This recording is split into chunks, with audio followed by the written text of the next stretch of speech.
Bismillahirrahmanirrahim. Assalamualaikum warahmatullahi wabarakatuh.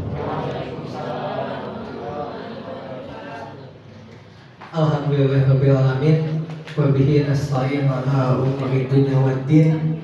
Wassalatu wassalamu ala asrofil anbiya'i wal mursalin wa alihi wasahbihi ajmain, amma ba'du. Bapak Kepala SMA PGRI Cicalengka yang saya hormati, Bapak Ibu Wakil Kepala SMA PGRI Cicalengka yang saya hormati, dan Bapak Ibu staf pendidik dan tenaga kependidikan SMA PGRI Cicalengka yang saya hormati.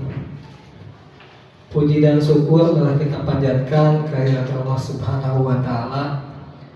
Salawat serta salam semoga terlimpah selalu kepada junjungan alam kita, Habibana wa Maulana Muhammad sallallahu alaihi wasallam, kepada para keluarganya, para sahabatnya, dan selalu sampai kepada kita selaku umatnya.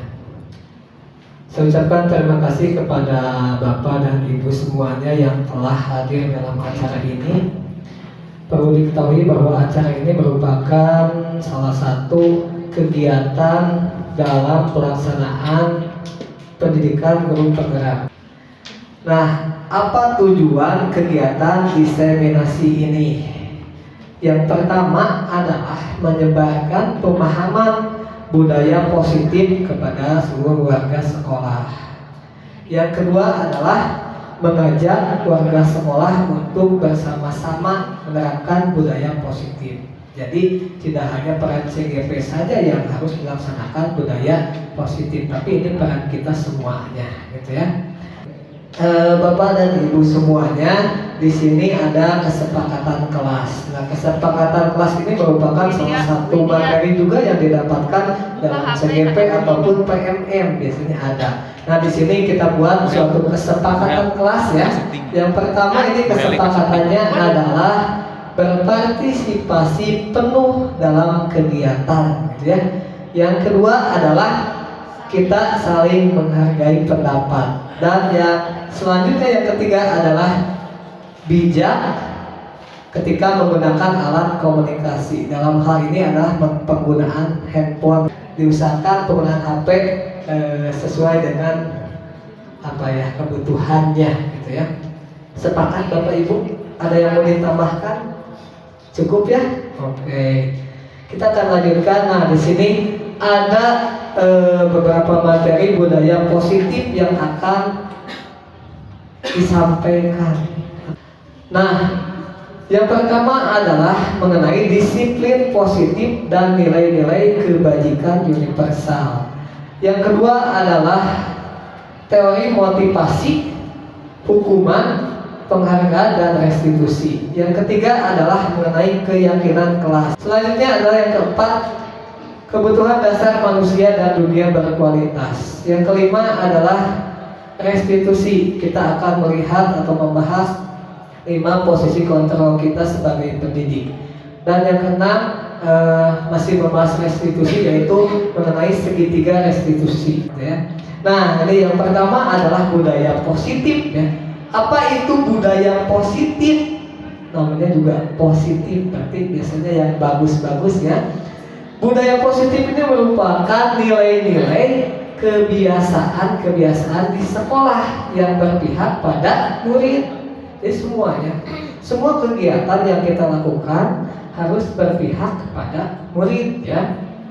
Sehingga menciptakan ruang yang nyaman bagi mereka untuk berkembang sesuai dengan kodratnya, sehingga menjadi insan cendekia yang berkarakter dan baik dan merdeka. Itu yang dinamakan dengan budaya positif. Apakah di sekolah kita sudah melaksanakan budaya positif?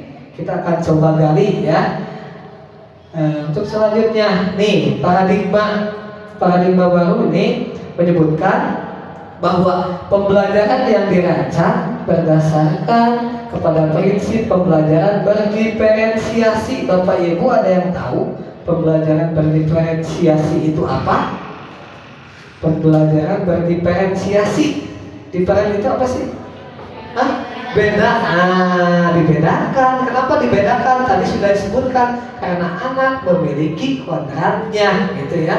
Ada yang suka video, ada yang suka audio, gitu kan. Nah, kemudian peserta didik belajar sesuai dengan kebutuhannya, sesuai dengan tahapan tumbuh kembang untuk mewujudkan nilai-nilai profil pelajar Pancasila.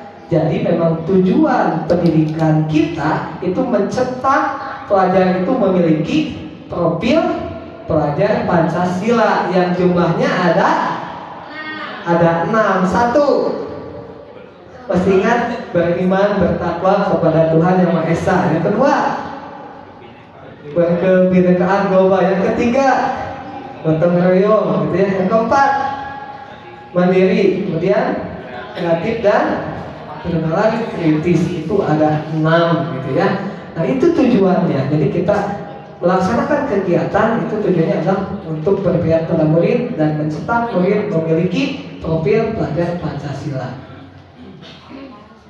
Oke, di sini ada sebuah analogi nih. Saya minta dua orang yang mungkin akan membantu, boleh laki-laki dengan laki-laki atau perempuan dengan perempuan supaya enak nih. Boleh? Mau siapa? Pak Tony sama Pak Kiki. Pak Tony dan boleh. Pak Kiki dengan Pak Tony. Pak Imam kayaknya cocok. Adik kakak ya. Oke. Silakan Pak Kiki dan Pak Imam. Kade Pak Kiki. Di sini kita akan simulasikan. Ini ada sebuah percobaan. Nama di sebelah sini aja supaya kelihatan gantengnya kelihatan. Ya. Oh, Pak Kiki alhamdulillah. Ya, Pak Kiki. Nah, di sini judulnya adalah cobalah buka. Apa yang dibuka nih? Ada A dan temannya B. Mau A atau B, Pak Imam? A. Pak Kiki A juga? C. B ya. Pak Imam sebagai A, Pak Kiki sebagai B. Jika ada suatu benda berharga diletakkan di salah satu tangan A, kemudian digenggam dengan erat, ya. Kemudian temannya B mencoba sekuat tenaga dengan apa tuh? Melakukan berbagai macam cara untuk meminta A memberikan benda tersebut. Dia mencoba dengan segala cara untuk membuka kepalan tangan A. Temannya B boleh membujuk Pak Kiki, boleh mengintimidasi, boleh memarahi, boleh menggoda. Kemudian menggelitik, bahkan menawari uang agar A bersedia untuk membuka kepalan tangannya. Di sini barang berharganya saya ada sebuah cincin emas di sini. Saya berikan kepada Pak Imam sebagai A ya. Pak Imam, ini adalah barang berharga yang harus Pak Imam jaga ya. Nanti Pak Kiki akan melakukan perannya. Silakan, Mas. Oke, silakan Pak Kiki. Boleh mengintimidasi, boleh menggoda, bebas. Silakan. Digoda, Kiki digoda.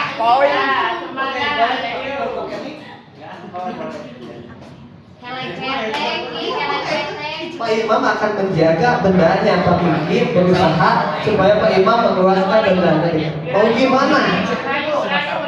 Mau dirayu, mau dipaksa, silakan. Asal jangan dicium ya. Ya, coba.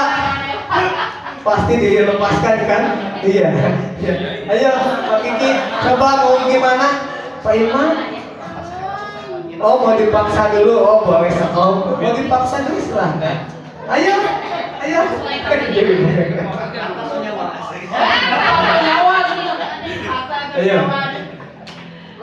Nah, ini Pak Kiki sedang mencoba memaksa membuka. Saya yakin akan bisa kayaknya memang lebih kuat. Oke. Gantilah, dipaksa nggak akan bisa ya. Kita ganti coba. Ganti pakai apa? Ganti bukan ganti pakiki, ganti skema. Tadi dipaksa beres, nggak yang bisa, mana? dibujuk atuh. Pak Imam, Itu. saya kasih uang 100, buka tangannya, mau nggak? Kayak gitu kan? Oke. Kenapa? Ayo, ayo, Pak Kiki, bebas itu mau gimana? Atau sudah nggak bisa? Hah? Mau mencoba yang lain? Maksa belum udah tadi. Ketek belum? Kan bisa mengintimidasi, boleh bahkan menawari uang gitu. Ayo coba Pak Kiki, mau coba kayak gimana? Ya?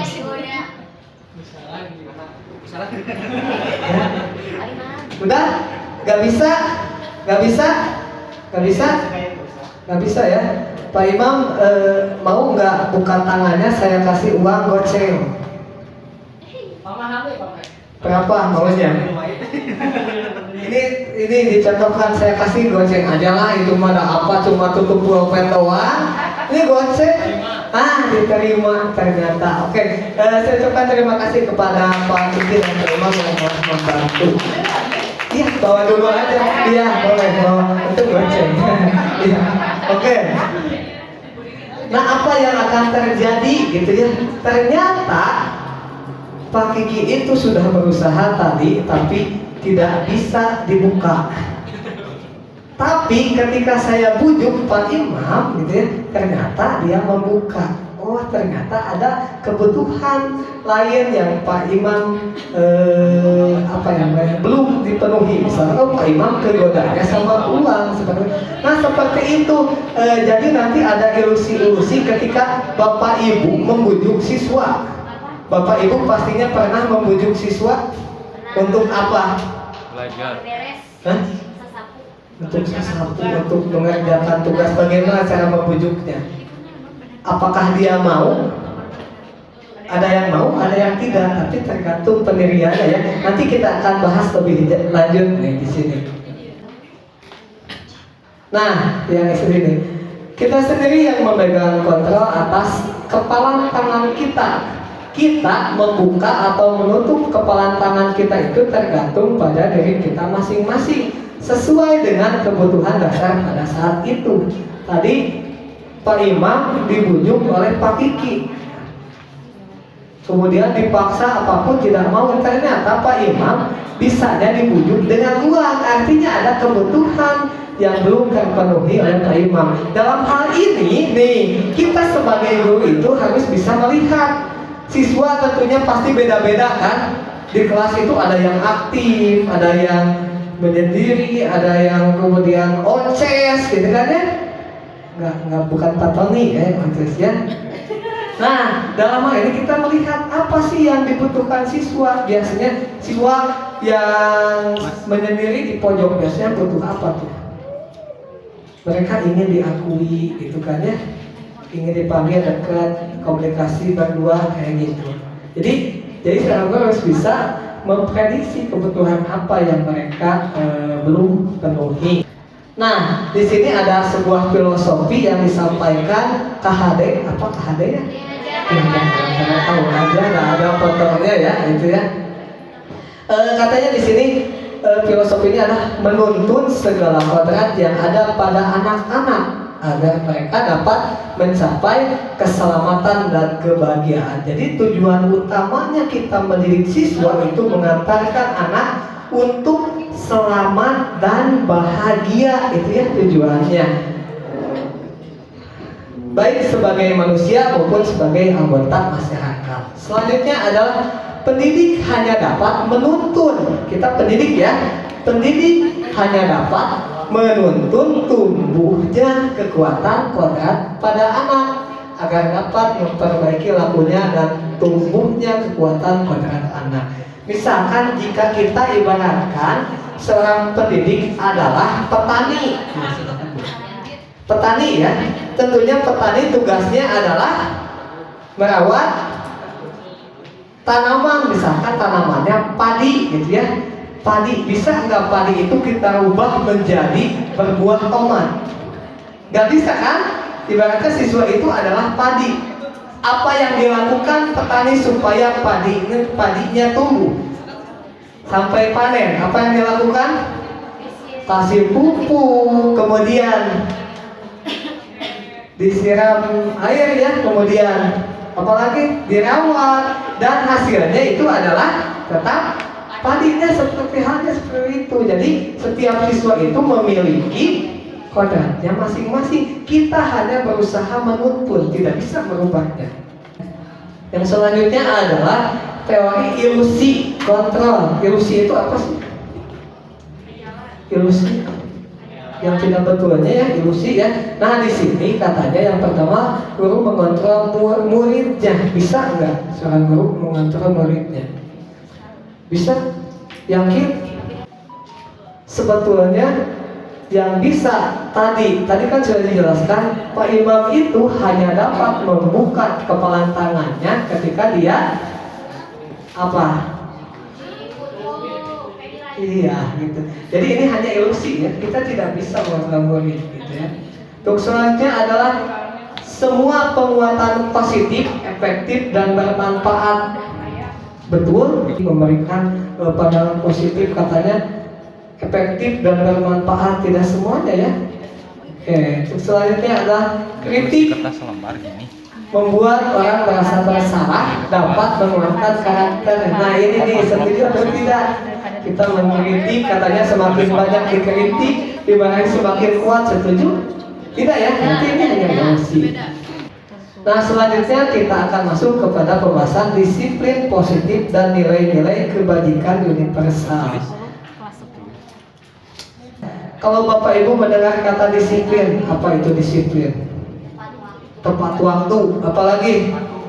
Hah? Berapa? Bikinnya? Patuh, apalagi? Ya. Nah di sini disiplin mengacu pada disiplin diri yang memiliki tanggung jawab terhadap apa yang dilakukannya berdasarkan nilai-nilai yang diyakini. Jadi sebetulnya disiplin itu sesuai dengan keyakinan kita, itu bukan artinya patuh, gitu ya, tapi menerapkan keyakinan dalam diri. Misalkan Bu Sarah datang ke sekolah tepat waktu. Saya akan tanya Bu Sarah ini, kenapa Bu Sarah datang ke sekolah sebelum jam 7? Apa alasannya? Kalau kesiangan malu katanya. Oke, kalau Bu Heli? Sudah biasa, nggak suka kesiangan. Kalau Pak Arfan kenapa? Karena jam 7 sudah harus ada di kelas, itu konsekuensi. Kalau Pak Kiki? Suka kesiangan Pak Kiki? Harus tepat waktu gitu ya. Alasannya itu ya, nanti kita coba ada di peringkat yang mana gitu ya ketika menjawab seperti tadi gitu ya. Nah di sini ada Bapak Pendidikan kita, lagi-lagi Bapak Pendidikan kita Kayaknya menyatakan bahwa di mana ada kemerdekaan, disitulah harus ada disiplin yang kuat. Ya, sepakat nggak? Di mana ada kemerdekaan, di situ harus ada disiplin yang kuat. Kemudian, sungguh pun disiplin itu bersifat self-disiplin, yaitu kita sendiri yang mewajibkan kita dengan sekeras-kerasnya. Tetapi itu sama saja, sebab jikalau kita tidak cakap melakukan self-disiplin, wajiblah penguasa lain mendisiplinkan kita. Jadi ketika kita punya lingkungan yang bebas merdeka, tapi kita tidak mampu, tidak cakap untuk mengatur diri kita supaya disiplin, maka ini di sini ada wajiblah penguasa lain mendisiplinkan diri kita. Di sini ada garis bawahi, wajiblah penguasa lain mendisiplinkan diri kita. Kalau tidak ada yang mendisiplinkan gimana? Sudah bebas, kemudian tidak ada yang mendisiplinkan kita, gimana? Kacau, begitu ya. Kita maknai bahwa kita anggap saja lingkungan ini memang lingkungan yang bebas. Berarti kita yang harus punya motivasi yang kuat untuk disiplin. Nah, disiplin positif sebagai pendidik, tujuan kita adalah menciptakan peserta didik yang berdisiplin sehingga mereka berperilaku mengacu pada nilai-nilai kebajikan universal. dan bermotivasi intrinsik. Nih artinya motivasinya tumbuh di dalam dirinya. Jadi ketika tanya kenapa tidak kesiangan, ya memang saya memang berniat datang pagi-pagi gitu kan, bukan karena malu kesiangan sama murid gitu kan, itu seharusnya. Nah di sini tadi ada kata nilai-nilai kebajikan. Apa sih nilai-nilai kebajikan? Itu nilai-nilai yang ingin kita tuju, kita capai. Kita ingin siswa yang seperti apa misalkan? Cita-cita Bapak Ibu ingin siswa yang seperti apa sih? Ketika mendidik, menjadikan siswa yang soleh dan solehah, itu adalah salah satu nilai kebajikan. Menjadikan siswa yang berakhlak mulia, nah itulah yang dinamakan nilai kebajikan. Dalam kurikulum Merdeka nih, di sini ada nilai kebajikan yang harus dicapai untuk siswa, yaitu dikenal dengan P3 atau profil pelajar Pancasila, yang tadi jumlahnya ada 6. Nah ini yang pertama, dimensi beriman bertakwa kepada Tuhan Yang Maha Esa dan berakhlak mulia. Di antaranya adalah akhlak beragama, akhlak pribadi, akhlak kepada manusia, akhlak kepada alam, dan akhlak bernegara. Akhlak beragama contohnya adalah rajin beribadah, sholat ya. Ketika sholat, anak kita pas waktunya adzan langsung ke masjid kan. Kemudian akhlak pribadi, akhlak kepada manusia, berinteraksi dengan temannya, itulah yang disebut dengan dimensi yang pertama ya. Beriman bertakwa kepada Tuhan Yang Maha Esa dan berakhlak mulia. Ini saya bahas selintas aja ya. Yang kedua adalah berkebinekaan global. Ini poin-poinnya.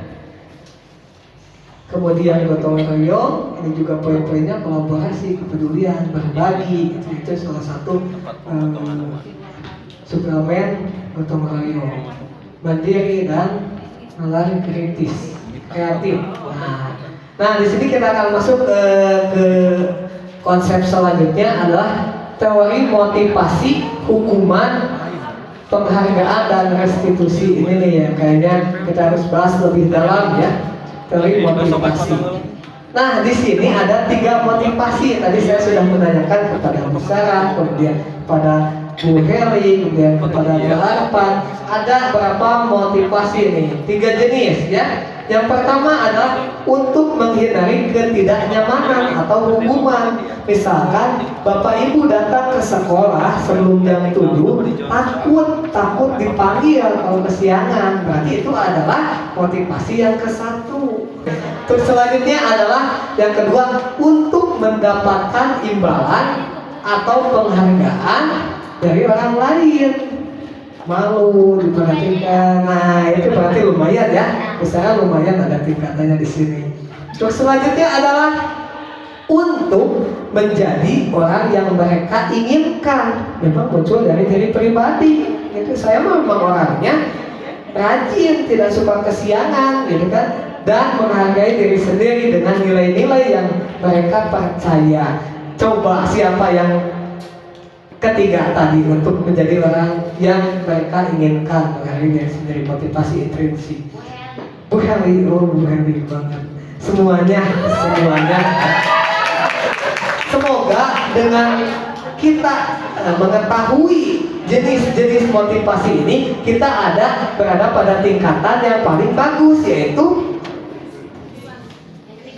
untuk menjadi orang yang mereka inginkan dan menghargai diri sendiri. Jadi atas keyakinannya gitu kan. Saya tidak akan kesiangan karena memang saya rajin, nggak mau dipuji, nggak takut karena nanti bakal dipanggil gitu ya. Yakinlah bisa gitu ya. Nah untuk selanjutnya ini ada sebuah konsep dihukum oleh penghargaan. Ada yang pernah dihukum oleh penghargaan? Kok aneh ya?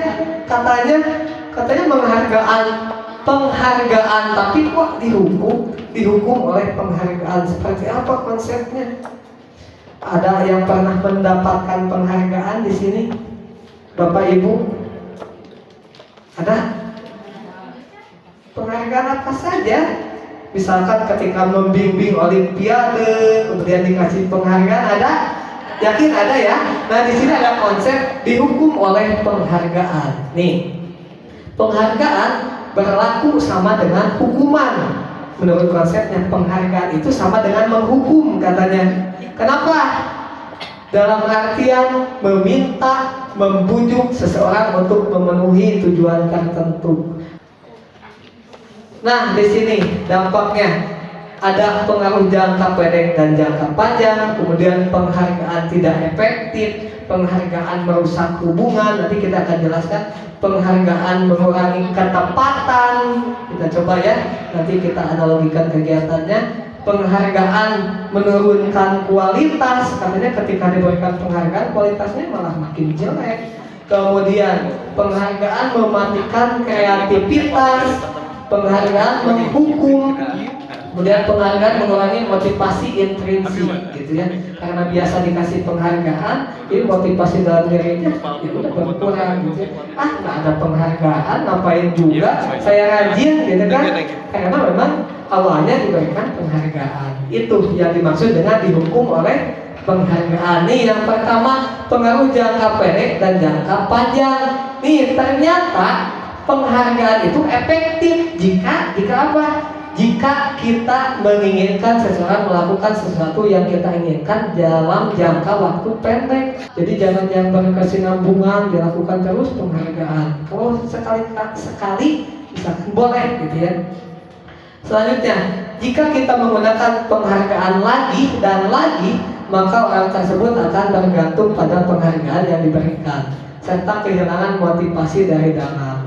Jadi biasanya diberikan penghargaan, kemudian kedepannya tidak ada penghargaan lagi, maka dipastikan nih orang tersebut akan bergantung pada penghargaan, jadi nggak semangat lagi, gitu ya. Kemudian jika mendapatkan penghargaan untuk melakukan sesuatu yang baik, maka selain kita senantiasa berharap mendapatkan penghargaan tersebut lagi, kita pun menjadi tidak menyadari tindakan yang baik kita lakukan, hilangnya motivasi gitu ya, karena tujuan utamanya adalah mendapatkan penghargaan. Itu yang dimaksud dengan dihukum oleh penghargaan. Nah, penghargaan merusak hubungan. Apa contohnya? Ketika seorang diberikan penghargaan atau dipuji di depan orang banyak, nah ini katanya ada konsepnya. Ketika seseorang diberi penghargaan atau dipuji di depan orang banyak, maka yang lain akan merasa iri dan sebagian dari mereka akan tidak menyukai orang yang diberikan penghargaan tersebut.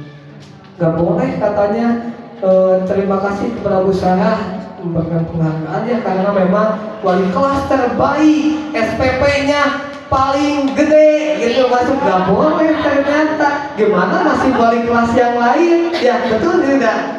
Nah itu, jadi penghargaan tidak boleh diberikan di depan orang banyak. Selanjutnya, jika seorang guru sering memberikan penghargaan kepada murid-muridnya, ayo acungkan tangan siapa yang suka memberikan penghargaan kepada muridnya. Ada? Nah, besar kemungkinan muridnya termotivasi hanya untuk menyenangkan gurunya. Mereka tidak bersikap jujur kepada gurunya. Misalkan saya pernah sewaktu-waktu video terbaik dan banyak lainnya saya berikan hadiah. Ternyata memang anak menggunakan akal liciknya, menggunakan like yang palsu gitu. Di IG suka ada kan like paling banyak, ternyata bisa dibeli gitu. Oh ternyata anak sampai kayak gini untuk mendapatkan penghargaan kayak gitu. Contohnya gitu ya. Selanjutnya adalah penghargaan mematikan kreativitas. Kenapa? Kayak tadi, ketika kita menjanjikan penghargaan di awal, anak-anak siapa yang bagus karyanya nanti bapak dan ibu berikan hadiah bla bla bla. Apa hadiahnya? Ternyata kita sudah yakin anak tidak akan bagus produknya, gitu kan? Akhirnya di sini ada prinsip penghargaan mematikan kreativitas. Penghargaan menghukum. Nih menghukum kayak gimana? Penghargaan menghukum mereka yang tidak mendapatkan penghargaan. Bayangkan ketika diumumkan di depan umum banyak, gimana rasa mereka yang tidak mendapatkan penghargaan. Misalnya nih dalam ini sistem ranking.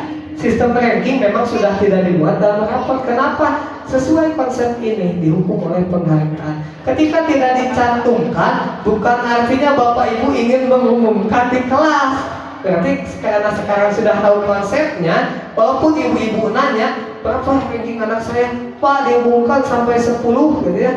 Ternyata itu tidak boleh gitu kan. Ya sudah, jangan diumumkan gitu kan, tapi diberikan langsung secara privasi gitu. Nanti jika orang tuanya menanyakan, silahkan diberikan.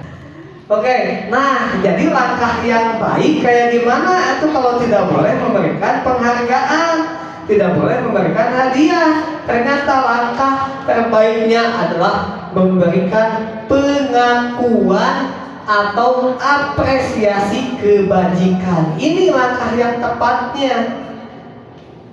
Nah, bagaimana cara melakukan yang pertama secara khusus? Gimana maksudnya secara khusus? Ketika kita melihat muridnya yang rajin, kita panggil secara khusus, berikan apresiasi face to face artinya gitu ya. Nah gitu, tidak di muka umum. Selanjutnya adalah secara pribadi, ini tidak boleh diwakilkan oleh siapapun. Penghargaan yang memberikan penghargaan wajib langsung mengutarakannya. Kemudian bergantian pada semua murid. Nah ini mungkin yang belum kita lakukan. Ternyata pengakuan atau apresiasi ini wajib kita lakukan bergantian pada semua murid. Untuk apa? Untuk apa? Meningkatkan motivasinya supaya tidak merasa dihukum karena penghargaan. Selanjutnya adalah konsisten, harus konsisten, jangan kadang-kadang, dan fokus pada prosesnya. Nih proses yang kita lihat, jangan hasil. Ketika anak mendapatkan ulangan paling bagus, kemudian diberikan apresiasi langsung, ternyata hasil mencontek, ya itu tidak baik. Nah, tindakan, hukuman atau konsekuensi. Nah ini mungkin yang akan kita bahas lagi. Ada tindakan, hukuman atau konsekuensi. Ada bedanya nggak Bapak Ibu hukuman dengan konsekuensi? Ada bedanya nggak? Ada hukuman, ada konsekuensi, beda nggak? Atau dua hal yang sama? Beda. Bedanya apa? Lihat di sini. Yang pertama, lari mengelilingi lapangan basket 2 kali karena terlambat hadir di sekolah. Coba ini hukuman atau konsekuensi? Konsekuensi karena terlambat. Konsekuensi kalau memang sudah ada aturannya. Oke, kita yang ke satu apa jawabannya? Cung, yang memang jawabannya konsekuensi. Cung tengah jawab. Gak jadi hukuman aja, labil banget misalnya. Kita lihat yang kedua. Murid diminta untuk push up 15 kali karena tidak menggunakan masker ke sekolah. Hukuman atau konsekuensi? Oh ini mah ngejawab hukuman. Saya yang ke satu apa tadi? Konsekuensi. Hukuman yang satu. Yang ketiga, menggantikan kertas tugas teman yang telah dicoret-coret. Selanjutnya, murid diminta bertelanjang kaki sepanjang hari karena tidak menggunakan sepatu warna hitam sesuai peraturan sekolah nih untuk kesiswaan. Dan penindak biasanya yang suka nindak bertelanjang kaki sepanjang hari karena tidak menggunakan sepatu warna hitam sesuai peraturan sekolah. Itu hukuman atau konsekuensi? Konsekuensi asli. Oke, kita akan cari tahu apakah itu hukuman atau konsekuensi. Hukuman, konsekuensi. Hukuman, sesuatu yang menyakitkan harus terjadi. Jadi anak merasa ini merupakan menyakiti anak, itu harus terjadi. Kemudian membuat anak sakit fisik maupun hati. Jika memang fisiknya sakit ataupun sakit hati, itu termasuk hukuman. Selanjutnya, anak membenci kedisiplinan. Selanjutnya, bersifat paksaan, kemudian mendorong anak menyakiti diri sendiri, kemudian konsep diri yang buruk, anak belajar untuk menyembunyikan kesalahan dan marah, merasa bersalah, dipermalukan, merasa tidak dihargai, itu hukuman. Kemudian konsekuensi, sesuatu yang harus terjadi kan? Kemudian membuat anak merasa tidak nyaman dalam jangka waktu pendek. Kalau dihukum kan bisa jadi aduh lama, malu gitu kan. Nah itu. Kemudian konsep diri yang baik, anak belajar untuk mematuhi peraturan karena memang ada aturannya seperti itu. Kemudian kehilangan hak, dibuat tidak nyaman, diasingkan untuk sementara hukumnya. Kalau konsekuensi. Nah, kita balik lagi ke yang tadi. Nah, yang ini. Oke, yang pertama, lari mengelilingi lapangan basket 2 kali karena terlambat hadir di sekolah.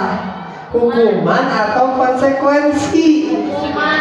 Tadi katanya konsekuensi. Oh, ganti lagi. Ini hukuman atau konsekuensi? Gitu ya. Ya, selanjutnya murid diminta untuk push up 15 kali. Hukuman. Yang ketiga, konsekuensi. Yang keempat, nah ini sering terjadi nih. Murid diminta bertelanjang kaki sepanjang hari karena tidak menggunakan sepatu warna hitam sesuai dengan peraturan sekolah. Ayo, yang mana nih? Konsekuensi sesuai aturan sekolah, hukuman. Lihat aja dampaknya, apakah anak akan malu gitu kan, anak akan sakit hati gitu kan, jangka waktu lama, atau hanya sebentar saja gitu kan. Kalau hanya sementara ketika waktu itu berarti itu konsekuensi, tapi kalau sampai menanggung malu lama berarti itu hukuman. Jadi ini yang mana? Ya, toh pas ya bios. Ya, gitu ya. Gitu deh. Nah, gitu ya, nggak apa-apa. Nanti kita coba cari langkahnya. Ini kan baru ngebahas jenisnya. Langkahnya kayak gimana nanti kita akan bahas gitu ya.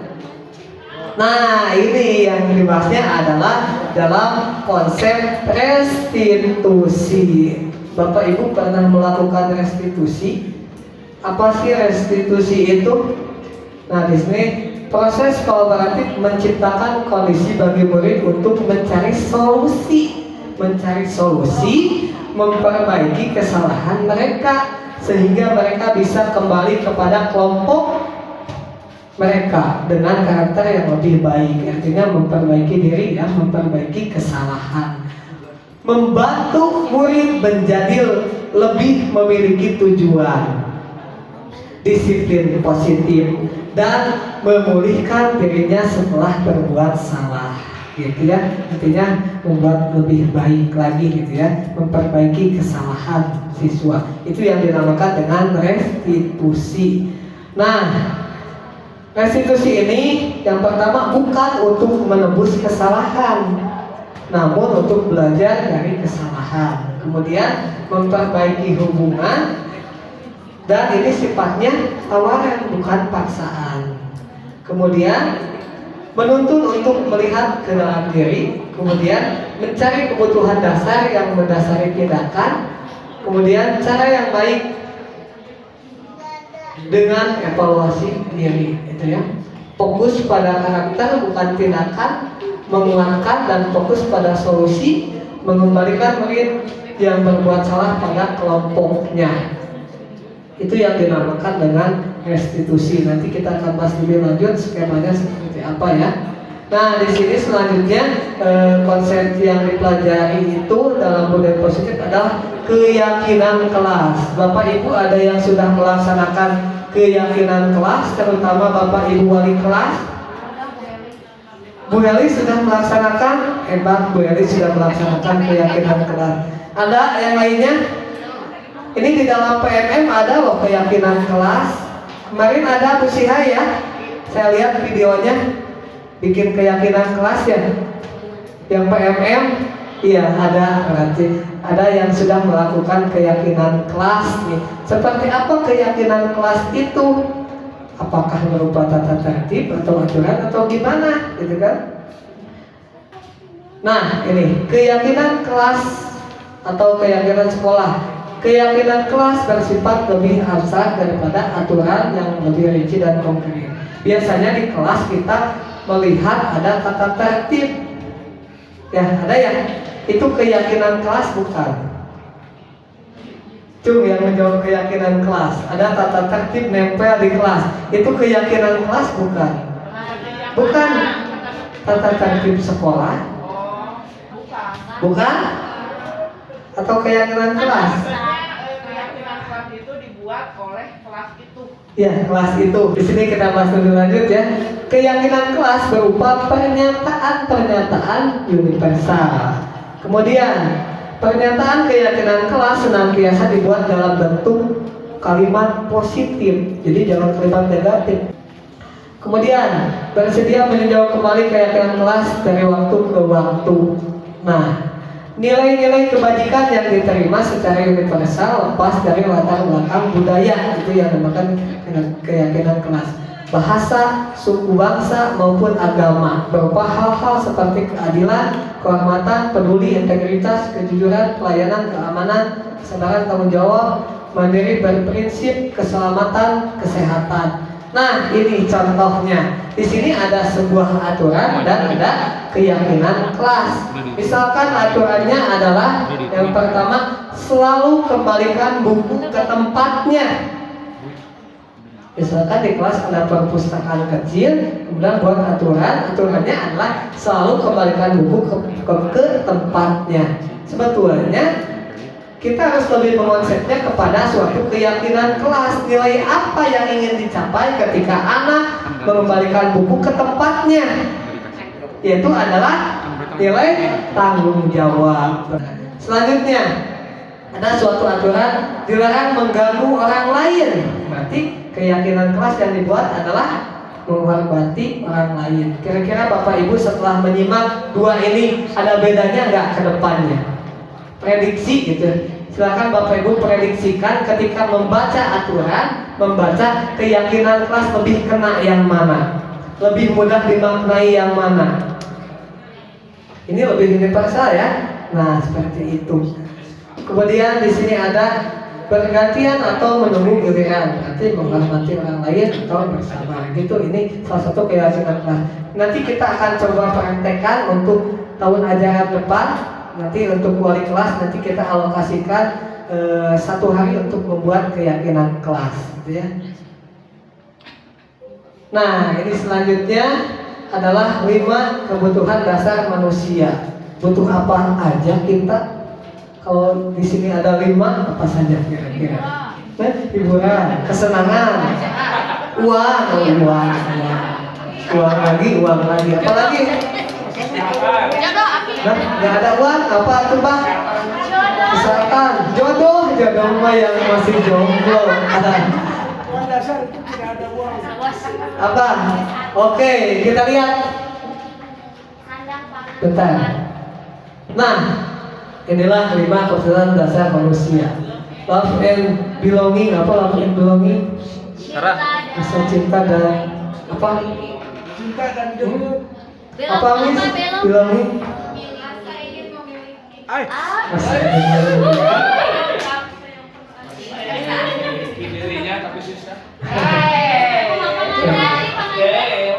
Survive, bertahan hidup, gitu ya. Nah, kita juga harus pandai-pandai melihat siswa kita. Barangkali ada siswa yang memang belum terpenuhi kebutuhan dasarnya. Misalkan ada siswa ketika pelajaran kita, Bu, maaf, izin untuk ke toilet, kayak ke toilet, gitu ya, toilet deh. Bu, maaf, saya izin untuk ke toilet. Ternyata pas dilihat bukan ke toilet, malah ke kantin jajan. Kira-kira kebutuhan dasar apa yang ingin dia miliki? Yang mana? Freedom. Hidup, lapar, makanan ya, berarti ini ya. Nah, seperti itu Bapak Ibu. Kemudian kebebasan. Bu, saya mah ingin belajarnya jangan di kelas aja, ingin di gazebo. Gazebo ada di sini.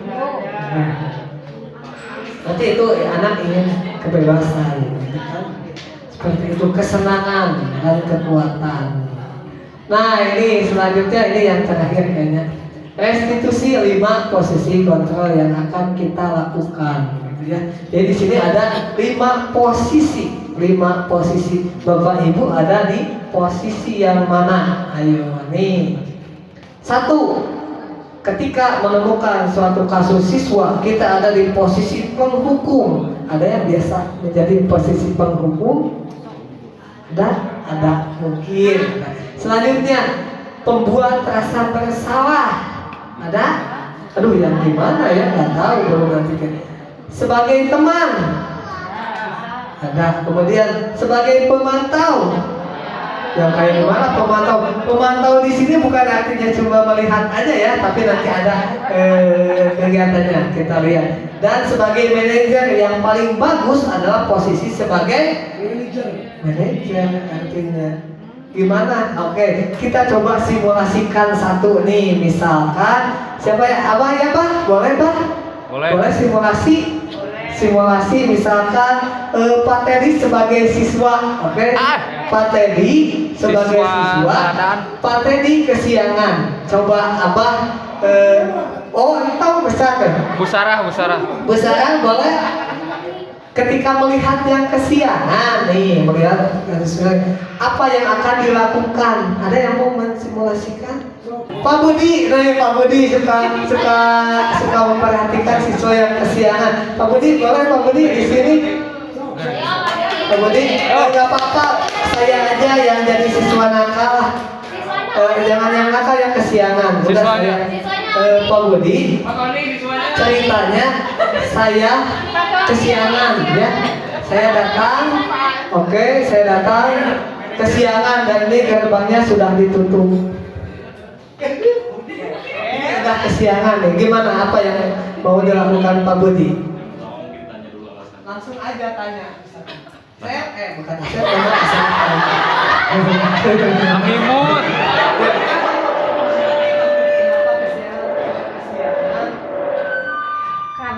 Ya, saya kesiangan karena malam membantu orang tua, Pak. Soalnya orang tua kebetulan kerjanya itu membetulkan benang gitu. Ya. Saya sampai jam 1 malam, Pak, karena kasihan juga orang tua gitu. Kalau orang tua saya membolehkan, tapi mungkin saya yang salah di sini karena memang malah jadi kesiangan. Ini baru yang pertama, Pak. Saya kesiangan. Oke, terima kasih, Pak. Saya masuk. Nah, oke, itu peran Pak Budi nih. Makasih Pak Budi. Coba posisi yang mana yang dijalankan Pak Budi? Hah? Teman? Ayo, posisi apa yang dijalankan Pak Budi? Membuat rasa bersalah. Pembuat rasa bersalah. Kalau pembuat rasa bersalah, gimana? Hah? Gimana, Bu? Oh, Pak Budinya bilang apa? Nggak kedengeran gitu. Tadi Pak Budi nanya, kenapa saya kesiangan? Saya jawab, kesiangan saya membantu orang tua, membantu pekerjaannya sampai jam 1 malam sehingga saya bangunnya kesiangan. Kemudian kata Pak Budi, ini baru pertama kali atau udah biasa kesiangan?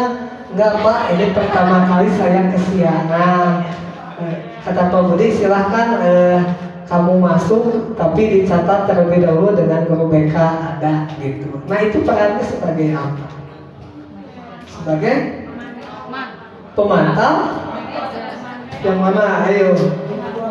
Aduh, kita kasih kisi-kisi dulu deh supaya bisa jawab, gitu ya. Nah, kisi-kisi tekan tinggal. Nah, atuh. Oke, di sini ada identitas gagal dan identitas berhasil nih. Identitas yang gagal jika kita menghukum atau membuat merasa bersalah, mengatakan merasakan apa sih harusnya ibu kecewa kamu kesiangan aja gitu kan. Hari ini kesiangan, kemarin kesiangan, ibu mah kecewa nggak mau lagi di wali kelas tahu gitu kan. Itu membuat rasa bersalah. Nah, kemudian sebagai teman, ayolah lakukan demi ibu, kamu pasti bisa nggak kesiangan itu sebagai teman. Gitu. Kemudian pemantau, pemantau dan manajer. Ayo, peran Pak Budi tadi sebagai apa? Manajer asli. Oke, manajer. Menurut saya bukan Apa itu? Manajer atau manajer sama Semi ya. Semi masih apa namanya? Tengah-tengah gitu ya.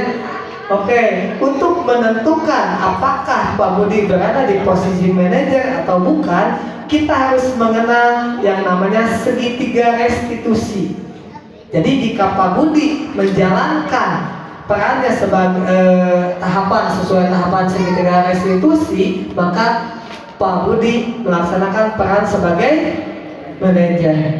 Nah, seperti apa? Nah, ya di sini nih, menstabilkan identitas. Kayak gimana? Kamu boleh kesiangan, tapi alasannya apa dulu, gitu kan? Kalau memang alasannya baik, ya nggak masalah, itu menstabilkan identitas. Kemudian validasi tindakan yang salah, kenapa kamu kesiangan? Kemudian tadi siswanya menjawab, jawabannya, nah itu adalah salah satu validasi tindakan, gitu ya. Nah, ini menanyakan keyakinan. Satu lagi tadi tahapan yang tidak dilaksanakan. Jika memang nanti kejadian lagi, gitu kan ya, si anak kan nggak tahu harusnya gimana. Tadi kan kamu kesiangan karena membantu orang tua sampai jam 1. Kemungkinan kedepannya kalau supaya kamu tidak kesiangan harus seperti apa? Oh, saya bantu tapi mungkin saya sampai jam 9 malam aja. Nah, kalau sampai ada solusi yang apa istilahnya diberikan siswa gitu ya, berarti itu sampai dengan tahap menanyakan keyakinan gitu sebetulnya. Jadi ketika ditanyakan perbaikannya mau ngapain gitu kan ya, nah itulah salah satu tahapan menanyakan keyakinan. Jadi anak tahu solusinya gitu. Oke, nah seperti itu Bapak Ibu mengenai segitiga restitusi. Nah, ini menstabilkan identitas. Tadi ada kata perbuatan salah itu tidak apa-apa, kesiangan itu tidak apa-apa, tapi kenapa? Gitu kan ya. Kemudian tidak ada manusia yang sempurna. Bapak juga dulu suka kesiangan. Nah, boleh bilang, tapi kan nanti ada seperti itu. Jadi kita harus menstabilkan identitasnya, jangan menjatuhkan kamu tiap hari kesiangan lagi, gitu kan? Karena perubahan nggak boleh ternyata gitu. Kita coba perbaiki ya, Ibu-ibu. Kemudian validasi tindakan yang salah. Padahal sebetulnya kamu gak akan terlambat kalau membantu orang tuanya tidak sampai larut malam, seperti itu, kasih tahu. Kemudian, nah di sini menanyakan keyakinan solusi yang akan dilakukan oleh siswa kayak gitu. Nah itu mungkin sekelas materi mengenai budaya positif yang sudah saya pelajari dalam pendidikan guru penggerak. Semoga materi ini memberikan manfaat bagi kita, gitu ya, terutama Bapak Ibu guru semuanya. Kita sama-sama, gitu ya, bergerak, menggerakkan semuanya ya. Jadi semuanya berpartisipasi. Itu mungkin yang dapat saya sampaikan. Mohon maaf jika ada kata yang tidak berkenan. Semoga bermanfaat untuk kita semua, untuk kebaikan sekolah. Billahi taufiq wal hidayah. Wassalamualaikum warahmatullahi wabarakatuh.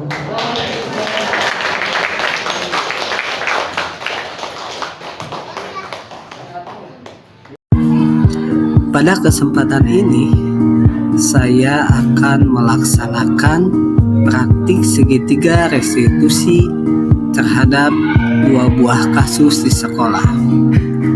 Untuk kasus yang pertama, Rizky duduk di bangku paling belakang. Sepertinya ada sesuatu yang sedang dia tutupi.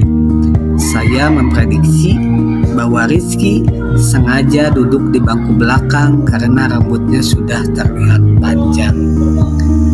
Setelah selesai pelajaran, saya memanggil Rizky untuk berbincang di ruangan saya. Ketika awal masuk ruangan, memang terlihat mimik wajah Rizky yang merasa bersalah. Namun, saya berusaha membawa suasana perbincangan agar terkesan lebih santai. Pada perbincangan awal, Rizky sudah menyadari akan kesalahan yang dilakukannya, yakni berambut panjang sehingga penampilannya terlihat tidak rapi. Alasan dia tidak mencukur rambutnya karena dia merasa lebih percaya diri ketika memiliki rambut panjang. Saya berusaha menerapkan segitiga restitusi terhadap Rizky agar menyadari dan melakukan perbaikan diri atas kesalahan yang telah dilakukannya. Berikut merupakan video praktik segitiga restitusi yang telah dilakukan.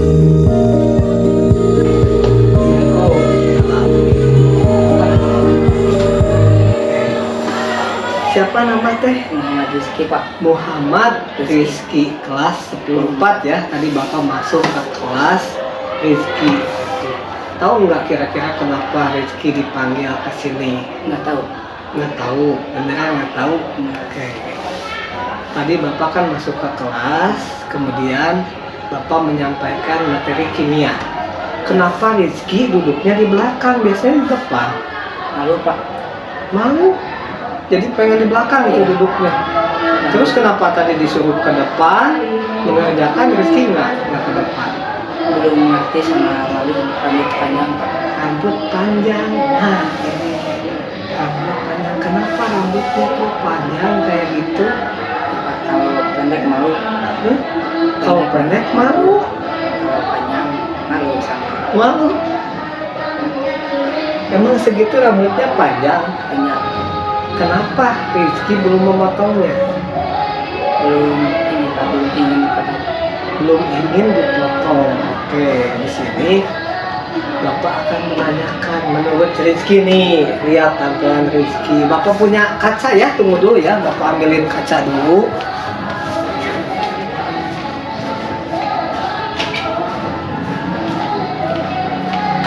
Nah, ini Bapak punya kaca nih. Coba Rizky ngaca dulu. Ada ganteng? Hah? Ganteng? Coba lihat Rizky. Nah, sebagai pelajar yang baik, lihat rambutnya. Sudah dilihat rambutnya? Gimana menurut Rizky? Panjang atau enggak? Panjang. Panjang. Rambut panjang mengganggu pelajaran? Ya, Mengganggunya untuk apa coba? nggak kelihatan. Nggak kelihatan satu gitu. Rizky tahu nggak kenapa di sekolah tidak boleh rambutnya panjang? Biar belajarnya nyaman. Belajar nyaman. Kemudian apa lagi? Biar ada kerja Pak, biar Hah? ada kerja. Biar nggak dirazia. Kemudian apa lagi? Kenapa rambutnya harus pendek di sekolah? Supaya rapi. apa? Nah itu biar rapi. Sekarang Rizky lihat rapi nggak? Ngerasa rapi nggak? Nah kenapa belum dipotong rambutnya? Ya Pak, dipotong. Iya, kenapa coba? Kenapa belum dipotong? Ya, enak Pak, panjang. Enak panjang, lebih gaul ya. Ya, Tapi Rizky tahu nggak ketika Rizky tidak dipotong rambut gimana tampilannya? Apakah layak nggak seperti pelajar? Enggak gitu ya. Jadi intinya memang rambut itu tidak mengganggu pelajaran ya.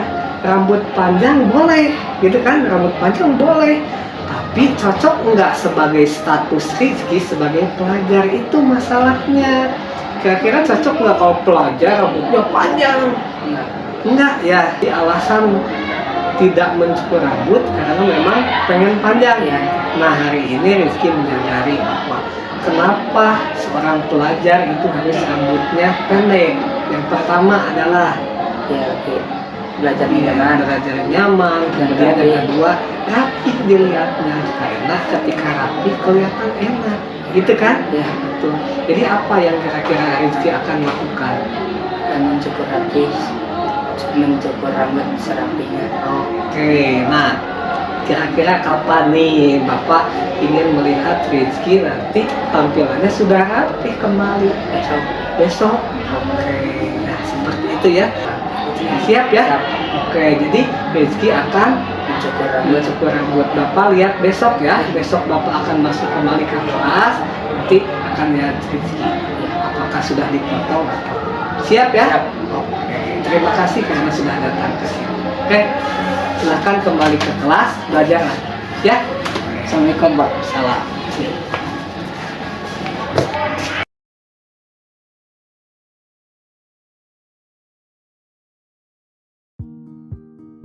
Assalamualaikum warahmatullahi wabarakatuh. Perkenalkan nama saya Muhammad Rizky. Saya berterima kasih kepada Pak Asep yang telah membimbing dan mengingatkan saya bahwa rambut pelajar itu harus rapi. Sudah rapi ya? Ya. Lumayan. Oke, terima kasih ya. Bismillahirrahmanirrahim. Assalamualaikum warahmatullahi wabarakatuh. Nama saya Muhammad Alfi Ramadan. Saya adalah guru PAI di SMA PGRI Cicalengka. Setelah menyimak pemaparan mengenai disiplin positif yang disampaikan oleh Pak Asep Sudrajat, saya mengetahui terkait tentang pemberian reward itu ternyata tidak hanya memberikan dampak positif bagi peserta didik, tetapi selebihnya ada dampak-dampak negatif yang akan diterima oleh peserta didik yang menerima maupun yang tidak menerimanya. Sekian, Assalamualaikum warahmatullahi wabarakatuh. Assalamualaikum warahmatullahi wabarakatuh. Nama saya Mutiari Sarah. Saya guru mata pelajaran sosiologi di SMA PGRI Cicalengka. Setelah menyimak pemaparan mengenai budaya positif, awalnya saya tidak mengetahui posisi kontrol yang harus dilakukan oleh seorang guru. Sekarang saya paham posisi kontrol yang harus dilakukan seorang guru adalah seorang manajer melalui tahapan segitiga restitusi. Terima kasih.